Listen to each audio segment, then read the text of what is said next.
ಎಲ್ಲ ಸ್ನೇಹಿತರಿಗೂ ನಮಸ್ಕಾರ. ಬೇಲೂರಿನಲ್ಲಿ ವಿಶ್ವವಿಖ್ಯಾತ ಶ್ರೀ ಚೆನ್ನಕೇಶವ ಸ್ವಾಮಿಯವರ ಜಾತ್ರಾ ಕಾರ್ಯಕ್ರಮಗಳು ಇದೇ ತಿಂಗಳು 23ನೇ ತಾರೀಕಿನಿಂದ ಮುಂದಿನ ತಿಂಗಳು ಏಪ್ರಿಲ್ 5ನೇ ತಾರೀಕಿನವರೆಗೆ ನಡೆಯುತ್ತವೆ. ಪ್ರತಿದಿನ ಸಂಜೆ ಉತ್ಸವಗಳ ಕಾರ್ಯಕ್ರಮಗಳಿರುತ್ತೆ. ಇಲ್ಲಿ 2 ದಿನ ರಥೋತ್ಸವ ಕಾರ್ಯಕ್ರಮ ಇರುತ್ತೆ. 31ನೇ ತಾರೀಕು ಶ್ರೀಯವರ ದಿವ್ಯ ಬ್ರಹ್ಮ ರಥೋತ್ಸವ ಇರುತ್ತೆ.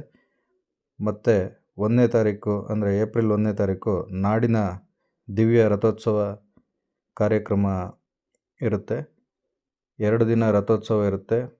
ಇನ್ನು ಉಳಿದ ದಿನಗಳಲ್ಲಿ 23ನೇ ತಾರೀಕಿನಿಂದ 5ನೇ ತಾರೀಕಿನವರೆಗೆ ವಿವಿಧ ಉತ್ಸವ ಕಾರ್ಯಕ್ರಮಗಳು ದೇವಸ್ಥಾನದಲ್ಲಿ ಜರುಗ್ತವೆ. ಹೆಚ್ಚಿನ ಸಂಖ್ಯೆಯಲ್ಲಿ ಜನರು ಕಾರ್ಯಕ್ರಮದಲ್ಲಿ ಪಾಲ್ಗೊಂಡು ಬೇಲೂರು ಚೆನ್ನಕೇಶವ ಜಾತ್ರೆಯನ್ನು ವಿಜೃಂಭಣೆಯಿಂದ ನಡೆಸಿಕೊಡಬೇಕಾಗಿ ಕೇಳುತ್ತೇವೆ. ಎಲ್ಲ ಭಕ್ತಾದಿಗಳು ಈ ವಿಡಿಯೋವನ್ನು ಹೆಚ್ಚು ಜನಗಳಿಗೆ ಶೇರ್ ಮಾಡಿ.